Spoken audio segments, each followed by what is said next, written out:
Available. Hey, Heather, can you hear me? I sure can. Hey, you're the best for doing this. Thank you. You're welcome. We're on in about 30 seconds. I sent you a text. Unlike last time, this is TV and online, so keep your answers fairly brief. Don't be too worried about it, but fairly brief so we can get in a bunch of questions. Got it. Thank you so much for doing this, Heather. You're welcome.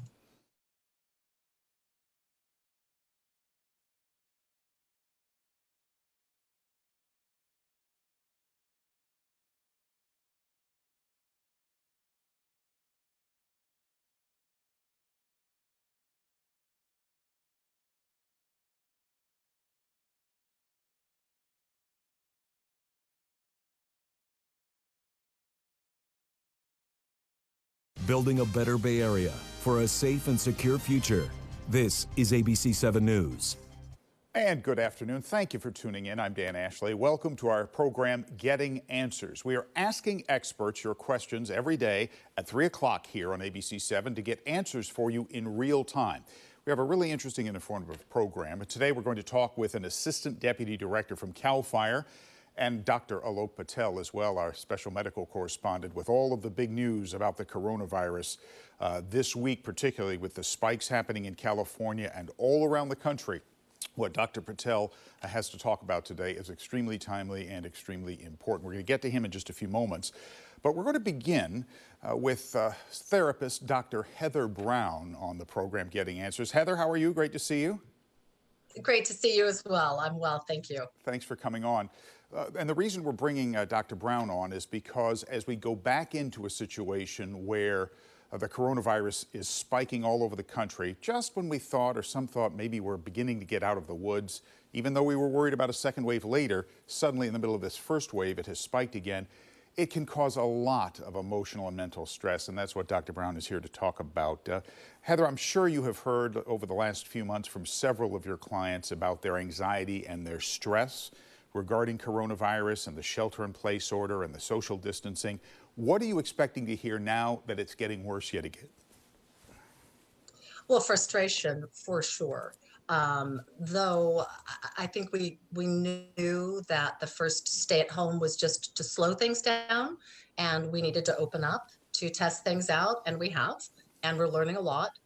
And just like before, it's important that we try to do the best we can to take care of ourselves and take care of those around us. But it's frustrating when you thought you were going to get life back or go back to work, and now maybe you're having to change that once again. Lots changing.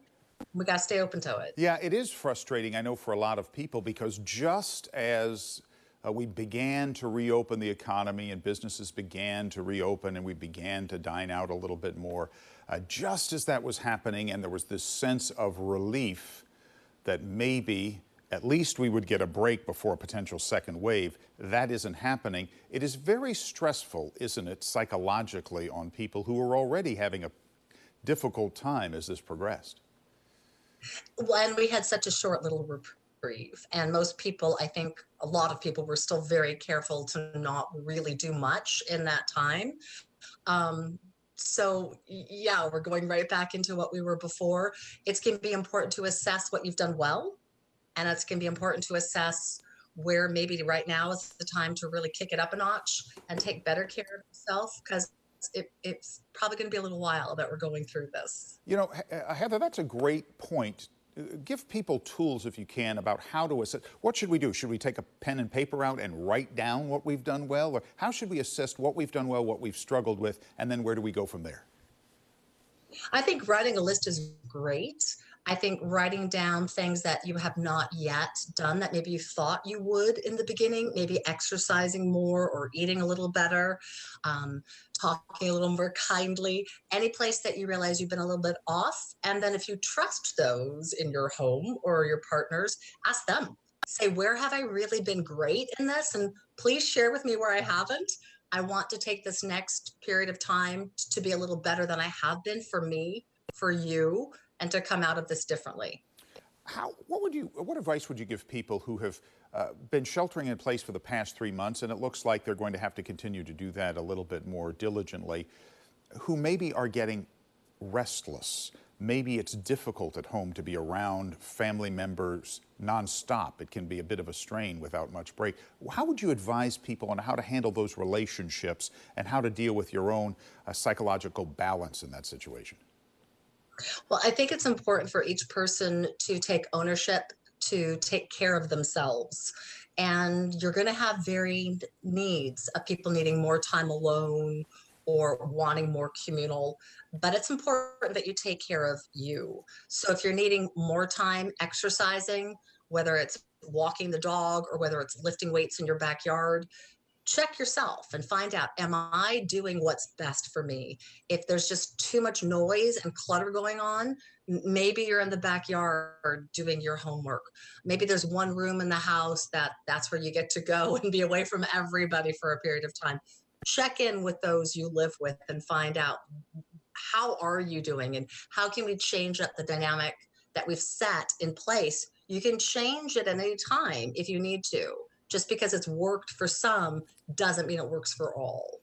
And the longer we're in this, the more we need to keep assessing that. You know, it's very interesting. I know one of the things that that I've thought about the last few months is this has been as stressful as it has been. It has also been an opportunity in my life and my household for us to reprioritize our lives, slow it down a little bit, take care of things around the house that have been neglected, and also just not run around doing errands all day so much. Weekends are very different now. It can be a real positive if you take advantage of the changes. Yes, and a lot of people are planting vegetable gardens, they're painting the house, they're working out more, they're eating better or learning a new skill. It absolutely can. And I urge you to let it be that for you. It's important that you come out of this time and feel that something has improved, not that we've kind of lost this year, because that'd be foolish. This is time to be used in some way. You might as well make it the best you can. Okay. And Heather, last question quickly. Give folks one last bit of guidance on what they should do over this holiday weekend where normally people would be outside and celebrating together or going out, and it's a bit different this year. There are no big fireworks displays. What would you advise people to do to take advantage of this holiday in a way that's positive and not let it get you down? It's a great question. It is going to be very different. There's still a lot to celebrate about our country. There's still a lot to celebrate about being American and who we are. And I think you can do that through Zoom calls. I think you can do that having a barbecue in your backyard with those who live with you. I think it's an opportunity to hopefully give tomorrow the day off, whether you want to lay out in the backyard or whether you want to read a book or lay in a hammock. But take some time to reflect that there's some independence that can come from this if we allow it to be. And we've also learned some dependence. That's important for us to look at, to take care of those that we love. But I'd ask each person, what do you want out of this weekend? How can we make this work for you? And then try to bring in those different aspects for each person. All right. And not just this weekend, but going forward, ask those questions. What do you want out of all of this? The hammock sounds awfully nice, Heather. Thank you. Doesn't it? Yeah. That sounds great. Dr. Heather Brown, a therapist, joining us on Getting Answers today to talk about the psychological and emotional stress of this very strange time. Heather, thank you for coming on. Always good to see you. Very welcome. Thank you for having me. You bet. Talk to you soon. All right, we're going to take a break on air. The conversation will continue on live stream, including Facebook Live. And when we come back, our special correspondent, Dr. Alok Patel. And as I said at the top, there is a great deal to talk about as we have had a very discouraging, in many respects, week when it comes to the coronavirus spiking once again. Stay here with us.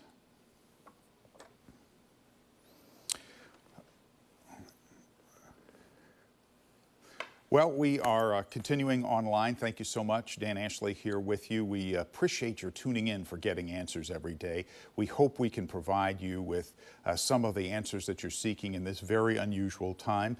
Today we're talking strictly about the coronavirus and its effects. This program also deals with other issues that we are facing here in the Bay Area in the country, but today it's about the coronavirus. You were just listening, if you were with us, to Dr. Heather Brown, a therapist, who was talking about the challenges that 3 months of sheltering in place has brought us, And now the new challenges of knowing that we're going back into a kind of an unnerving time with the coronavirus where it is spiking again and there's concern that it really could spin out of control. And talking about how we deal with that emotionally, because this has been such an off-putting and stressful time for all of us. No matter what your circumstances, it's not been easy to change our routine so dramatically. And she was giving us some tools to find ways to gird yourself and to come through this with a sense of mental health and a sense of optimism. One of the things she's encouraging all of us to do is make a list. Make a list. What things have I or you done well during this crisis? What things could we work on?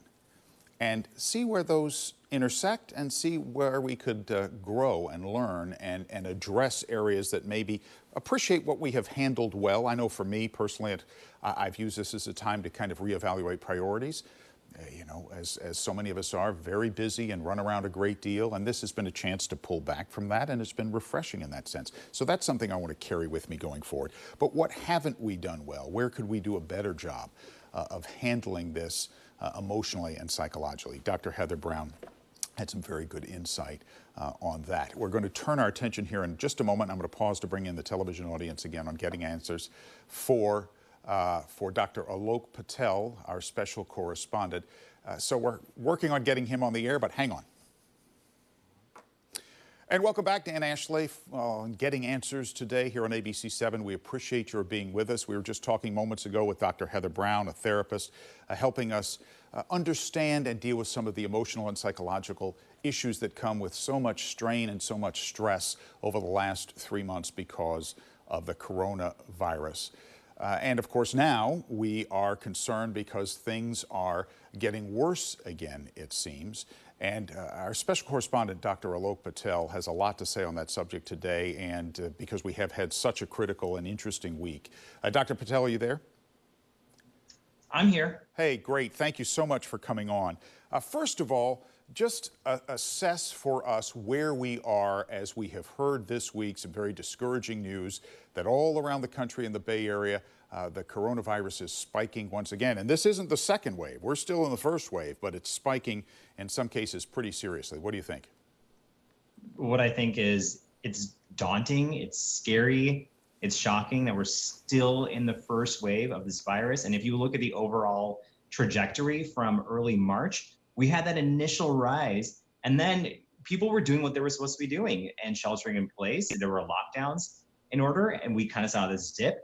Maybe we got complacent, but now we're right in this rise again. Over 60% of states, I think around 35, 36 states are seeing an uptick in cases. And we've seen that California is in the top 20 for the amount of cases per capita. And our case positivity rate in the Bay Area alone is kind of hitting 6%. So we're definitely seeing a huge increase right now. And it's scary. We know that death tolls are going to lag a couple weeks after these testing counts. We can't attribute it to one single factor, but this is definitely something that has all of us kind of on edge right now. And we are where we did not envision we would be a few months ago. Yeah, it seems like this has come on us again so suddenly. And we had so much to be encouraged about in terms of flattening the curve here in the Bay Area specifically. But in a number of spots around the country, they had done a reasonably good job of that, and it looked like there was some progress. Many states, there were not. Many states, they were late to go into a shutdown, early to come out, and they had immediate problems. But we didn't really expect to be here, although I know you've talked about great concern as we began to reopen and people began to feel the fatigue of having been sheltering in place for such a long period of time and feel a sense of maybe we're coming out of the woods, that this could happen, that people would get careless and not social distance, not wear their face masks. You suspected that this was a real risk. Oh, absolutely. You know what this made me really think of is if you think of going to a grocery store and seeing a free sample and them saying, take one, and you're like, it's a free sample, I'm going to take the entire plate. And it's almost like once restrictions lifted a little bit, people all of a sudden took this small freedom and then started having these massive backyard parties. They were crowding around Lake Mary in Oakland. We saw those pictures. Right. You know, people were having huge graduation parties. And it's almost like we keep hearing the analogy of a dimmer switch. and saying we got to gradually reopen, but people had so much quarantine fatigue and were so tired of sheltering in place, they just ran with it. And that's human nature. People are so tired of being suppressed for so long, but we have to realize that we literally just opened the floodgate and let the virus do what it wants to do. The virus wants to find ways to have person-to-person transmission so it can literally proliferate once again. And that's exactly what it did, which is why, I'm sorry, go ahead. No, please finish your thought. I didn't mean to interrupt you. This is why contact tracers have linked so many clusters to bars, restaurants, parties, and gatherings that really should not be happening right now. Do you think, Doctor, that we are likely to go back into, in many parts of the country, a real shutdown mode? I'm worried that is where we're headed if people one of two things. If people don't really heed the warnings right now and start to once again get complacent, we're heading into a holiday weekend. It's another high risk kind of activity where people want to gather just like they did in Memorial Day. If people are not paying attention and continue to have cases rise up, or if we start to see the death rate really increase from what's happening right now in a couple of weeks, in either one of those scenarios, I could see us reverting backwards, and unfortunately it's politicized, and some states have said we will not roll back, and other states are saying, yeah, a lockdown might be in our near future if we're going to save lives and we're going to keep our hospitals at a good capacity. On that point, that's an interesting point, Dr. Patel. We're seeing the governor of Texas mandate masks in counties with 20 or more cases. Do you see a continued shift in some of those areas from making this less political, which it certainly was in many parts of the country for a time? Finally. So I will finally say that I think we're hopefully heading in a direction where the politicization of the mask is going to stop. Now, we saw this at the national level, and we all of a sudden saw people, and this is the first time, I take that back. This is not the first time I've seen science go into a political direction, but during the pandemic, there were facts. There were things happening out there, but people all of a sudden were choosing whether or not they wanted to wear a mask based on a political identification, or, if the leaders they were looking to were endorsing masks, not based on the data. We were a little bit naive in the very beginning. It's a novel virus, that's what happens. But as time went on, public health officials were pretty certain masks will save lives. And there were still people out there protesting, saying they don't want to wear a mask. It infringes on freedom. But I hope that is passed. People now realize that actually, no, if you want to have the economy reopened, if we want to get our sporting events back, we want to get back to our normal lives, we have to be wearing masks. Yeah, a lot of this really literally is in our hands, isn't it? What do you think of Santa Clara County's new approach? Instead of allowing certain sectors to reopen, they're putting out universal guidelines, and if you meet them, you can reopen unless you are deemed high risk. I understand what the health officials in Santa Clara County are basically saying right now is we're going to be here for a while. And so it's very difficult to kind of make these black and white rules as opposed to saying we need to learn how to live with this risk reduction. And I think one important thing to pay attention to with what they're doing is they've made these blanket statements saying, you can have a gathering indoors of up to 20 people. You can have a gathering outdoors of up to 60 people. I hope people understand that you take those guidelines and you have to understand how to have a harm reduction model within those guidelines. Okay. For example, 20 people indoors doesn't mean everyone's going to sit at a table without masks on, pass around chips and salsa and share everything. Right. It means that you still have to pay attention to distancing and masks and making sure everyone is healthy. Yeah, good, very good point. Hey, there's a new study out involving hydroxychloroquine. What are you hearing about that? Hydroxychloroquine is the roller coaster drug because I feel like every day there's a new study about it. This one is really interesting. So this one is coming out of Michigan. And what the researchers there saw among 6 hospital systems was, they put out a blanket statement saying hydroxychloroquine use in hospitalized patients reduced the death rate by almost 1/2. And so, on first glance, this does say like, hey, hydroxychloroquine may actually work. Now, we remember hydroxychloroquine, had a huge pull away from the market because of its cardiac effects, heart effects. Now, what the researchers did, 2 things. Number one, they had very close monitoring on the patients. They were monitoring their heart rhythms every single day, but also a lot of these patients got dexamethasone, a steroid.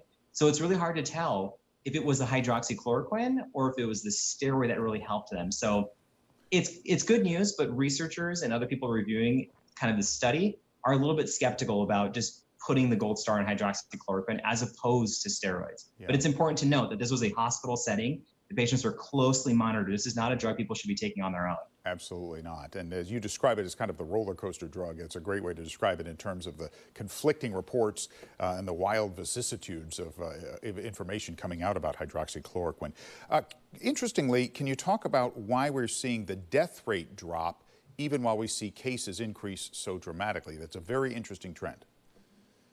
It is an interesting trend, and I hope people understand that just because we are not seeing the death rate go up right now, it doesn't mean that this is not a big deal, and it doesn't mean that it's only the testing, which is what we commonly hear, in those national debates. So there's multiple reasons why people suspect the death rate isn't going up. Number one, it could be because there's a lag.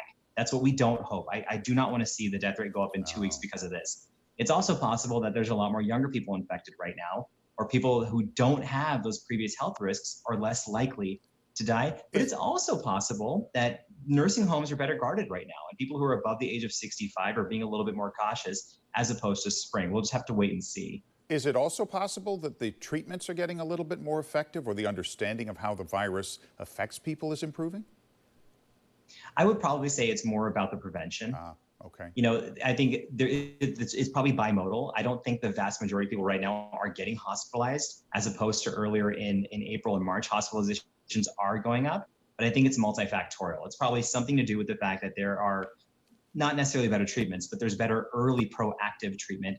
There might be better contact tracing. People know now to shelter away. And again, I really hope and think that people above the age of 65 are being very cautious right now. I think there's almost a new sense of caution as this virus has spiked again. I've noticed, I saw kind of a lull 2-3 weeks ago in people social distancing when wearing face masks. And I've noticed lately, even out on the trails when I go for walks in the morning, people are wearing face masks where they were not before. I do think there's kind of a renewed sense of uh-oh, don't you? I agree with you. I think there seems to be this wave. I remember back in April and May, people in the middle of the country were actually kind of skeptical about it because they had no cases. And they were actually saying, hey, our hospitals are empty. What's happening? And now the virus has literally spread inwards.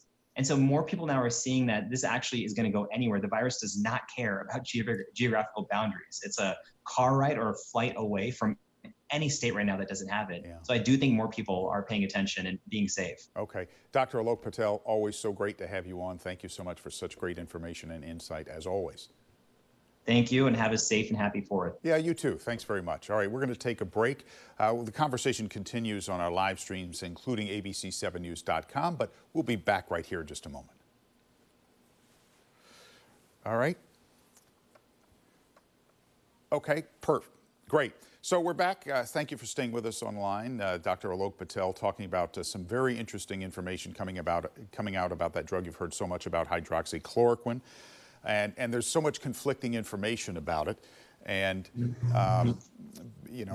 it is definitely, as Dr. Patel points out, not something that people should take on their own, not supervised, not safe to do that. The information is very back and forth about hydroxychloroquine, so nothing you should fool with. And we also talked a little bit about the concern that we could see cases continue to spiral out of control. And that can be very serious, obviously, because already in some parts of the country, hospital emergency rooms and intensive care units are filling up, some very close to capacity, which is why the shutdown took place 3 months ago, to avoid that and to avoid overwhelming the healthcare system. And now there are very real concerns as this virus spikes yet again that emergency rooms could be overwhelmed once again. The good news, at least, is this time we're a little bit better prepared in terms of personal protective equipment, and those items are in place in greater quantities for healthcare providers. In just a minute, when we come back on the air, as well as here, we're going to be talking with someone with CAL FIRE to talk about the dangers this 4th of July, how to celebrate the 4th of July safely and responsibly, and their concern about whether or not we can do that without fire danger, because obviously it's a huge concern as we head into this holiday weekend with social distancing still required, no public fireworks displays that are out there, and there's a big concern that more people will be setting off fireworks on their own. We'll pause for a moment, bring you back on TV. And welcome back. Dan Ashley with you on Getting Answers. We are now in fire season, and many cities in the Bay Area have already heard fireworks on a nearly nightly basis. I'll tell you something, and I'll ask our CAL FIRE person about this. The other night driving home, last night driving home, on 24, there was literally some cars stopped on the other side of the freeway shooting fireworks over my side of the freeway. Bizarre and dangerous. Joining me to talk about 4th of July safety and fire concerns is Assistant Deputy Director for CAL FIRE, Daniel Berlant. Daniel, thank you so much for coming on. Yeah, absolutely. All right, first of all, let's talk about the fire season. How is it looking this year? Well, you know, we've already been off to a busy start in the year. We once again have seen record low amounts of rainfall across California. And here we are in July. Things are dry, and we move into the 4th of July, and we add a lot more risk, obviously, with people who are going out to recreate for Independence Day. Obviously, there are a number of stay-at-home orders and discouraging people from traveling this weekend. So we're hopefully that will reduce the fire threat, at least. Obviously, the risk is still up, but obviously 4th of July right now, our biggest concerns are fireworks. And you know, Daniel, we hope and encourage people to behave responsibly when it comes to fireworks, especially since they won't be able to go to. Every year we encourage people, go let the pros handle this. Go to the professional fireworks displays. It's not going to happen this year. I worry that you're going to have a very tough time this weekend. You must be worried as well. Yeah, we have already seen a significant increase in the amount of illegal fireworks being brought into California. We've held a number of interdictions at our borders, being able to take really tens of thousands of pounds of illegal fireworks that people are illegally bringing into California off the streets. But we know, just like your story, you know, people are, shooting them off. And, you know, it's just unfortunate, we don't have public displays as much as we have in normal years for obvious health reasons. But, you know, just the dangers that illegal fireworks pose, people that just don't understand. We see fatalities from fires that are caused by firework misuse. We see structures that are destroyed, and we see wildfires that are all sparked by illegal fireworks. So really, it is not a fun and it's really a very unsafe form of entertainment, if you will. And so we really hope that people choose to be wiser this 4th of July and really just, and I know this is not going to be, taken happily by many, but, go to YouTube, watch some streaming online. Right. This is going to be the year to stay at home and watch a show on the computer, or the TV. This isn't a year to go using illegal fireworks. Yeah. Or any fireworks. That's a good idea. Hey, we've got like 10 seconds. One of our viewers is asking me to ask you, what should you do if you see illegal fireworks? You can report those to your local police and fire department. If it does not look like anyone's in harm's way, try to use the non-emergency line. Okay, thanks, Daniel. We're going to take a break here on air, but our conversation continues with Director Daniel Berlant from CAL FIRE here online just now. Stay with us. Okay, Daniel, you still there with us as we continue here? Yeah, this is a very tricky year because I'm interested in what you do with a dry season, concern about more fireworks than usual, and also putting your folks in danger because of COVID-19 having to go out and battle these wildfires. What are you doing to deal with coronavirus during this time? Yeah, obviously, our own firefighters having to battle fires are at risk. It takes a large amount of people to fight a wildland fire. We are taking a number of precautions, trying to reduce intermixing engine companies and crews as much as possible. But I think it's really even more of why it's a call to the public to do their part to prevent sparking a wildfire, because every time we have to send firefighters to battle the fire, not only is it putting life and property risk from the fire itself, but there's a health risk now in catching an infection and catching the virus, I should say, by our own firefighters.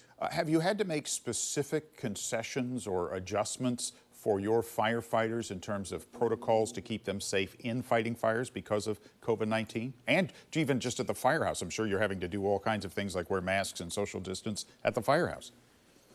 Yeah, it's very difficult. Obviously, our firefighters are really a family. They live together for 3 days at a time, sometimes even longer during the summer months. So we do have to take a lot of the same steps that everybody else does. But at the end of the day, we are still going to aggressively fight wildfires. We are still going to send a strong initial attack to every wildfire. But again, it comes back to our plea to ask the public that more than need people to reduce sparking wildfires. Okay, thank you, Daniel Berlant from CAL FIRE. Thank you so much for coming on. Daniel will come back on the air here in a moment.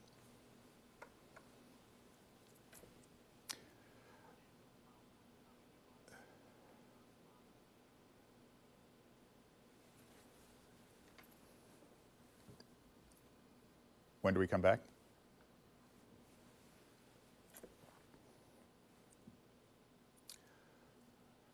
All right, thank you so much for joining us on this interactive show, Getting Answers, here on ABC 7. We were able to cover a lot of issues stemming from COVID-19 today.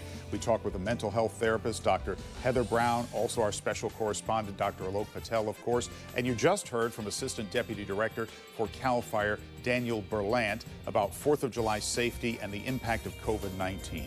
We're going to be here every day at 3 o'clock on air and on live stream, answering your questions, Facebook Live, YouTube Live, abc7news.com, and our app as well. I'm Dan Ashley. Thank you for being here. We appreciate your time. World News is next.